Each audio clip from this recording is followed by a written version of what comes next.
لنا أن نشرك بالله من شيء ذلك من فضل الله علينا وعلى الناس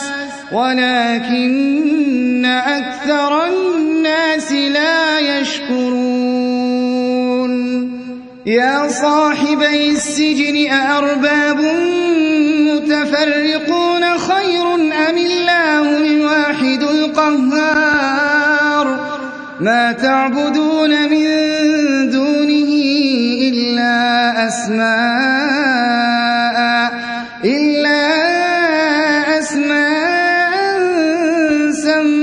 سميتموها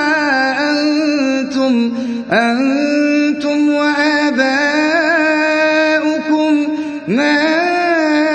أنزل الله بها من سلطان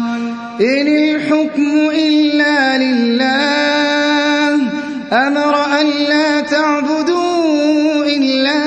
إياه ذلك الدين القيم ولكن أكثر الناس لا يعلمون يا صاحبي السجن أما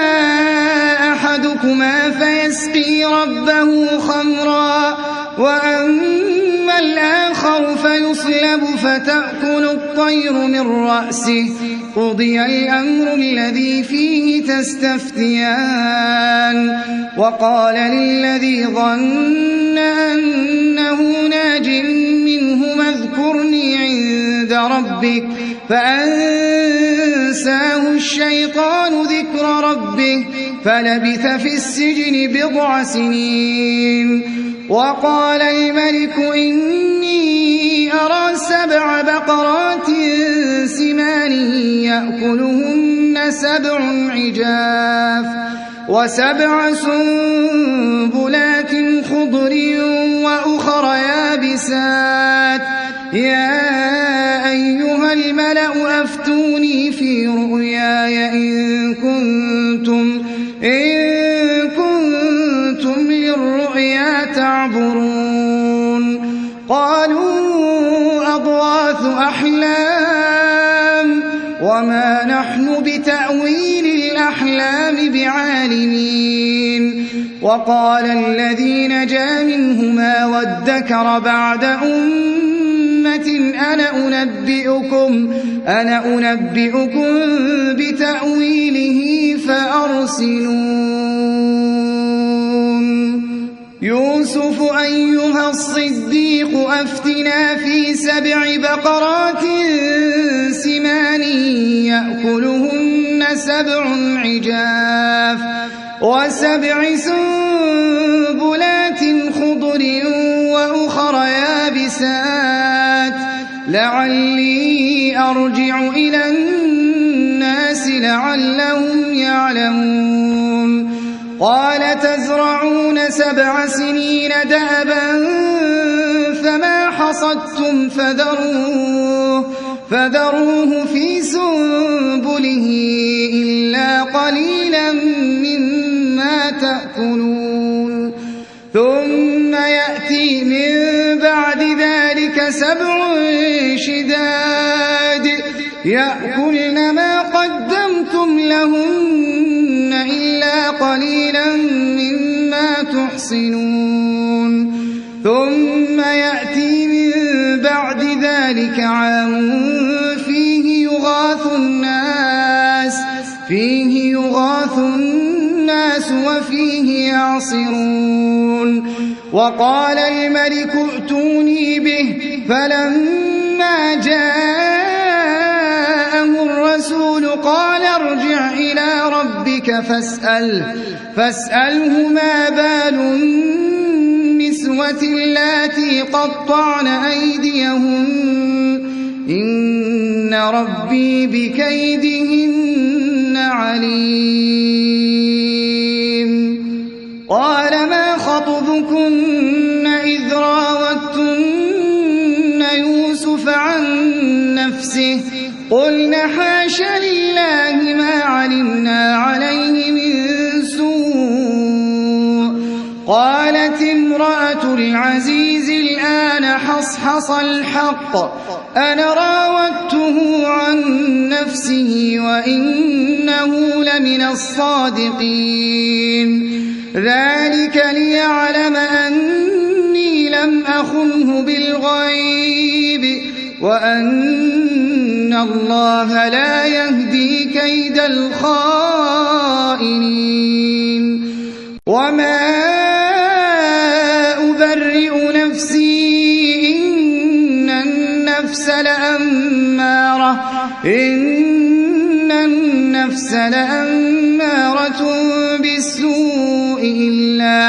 إلا ما رحم ربي إن ربي غفور رحيم وقال الملك ائتوني به أستخلصه لنفسي فلما كلمه قال إنك اليوم لدينا مكين أمين قال اجعلني على خزائن الأرض إني حفيظ عليم وكذلك مكنا ليوسف في الأرض يتبوأ منها حيث يشاء نصيب برحمتنا من نشاء ولا نضيع أجر المحسنين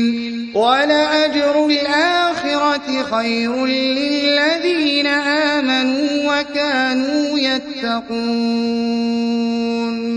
وجاء إخوة يوسف فدخلوا عليه فعرفهم وهم له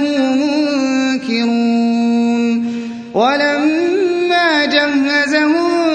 بجهازهم قال ائتوني بأخ لكم من أبيكم ألا ترون أني أوفي الكيل وأنا خير المنزلين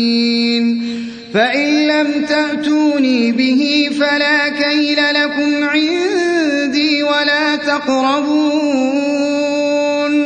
قالوا سنراود عنه أباه وإنا لفاعلون وقال لفتيانه اجعلوا بضاعتهم في رحالهم لعلهم يعرفونها إذا انقلبوا إلى أهلهم لعلهم يرجعون فلما رجعوا إلى أبيهم قالوا يا أبانا منع منا الكيل فأرسل معنا أخانا نكتل وإنا له لحافظون قال هل آمنكم عليه إلا كما أمنتكم على أخيه من قبل فالله خير حافظا وهو أرحم الراحمين ولما فتحوا متاعهم وجدوا بضاعتهم ردت إليهم قالوا يا أبانا ما نبغي هذه بضاعتنا ردت إلينا ونمير أهلنا ونحفظ أخانا ونزداد كيل بعير ذلك كيل يسير قال لن أرسله معكم حتى تؤتون موثقا من الله لتأتونني به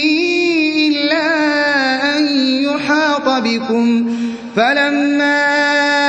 آتوه موثقهم قال الله على ما نقول وكيل وقال يا بني لا تدخلوا من باب واحد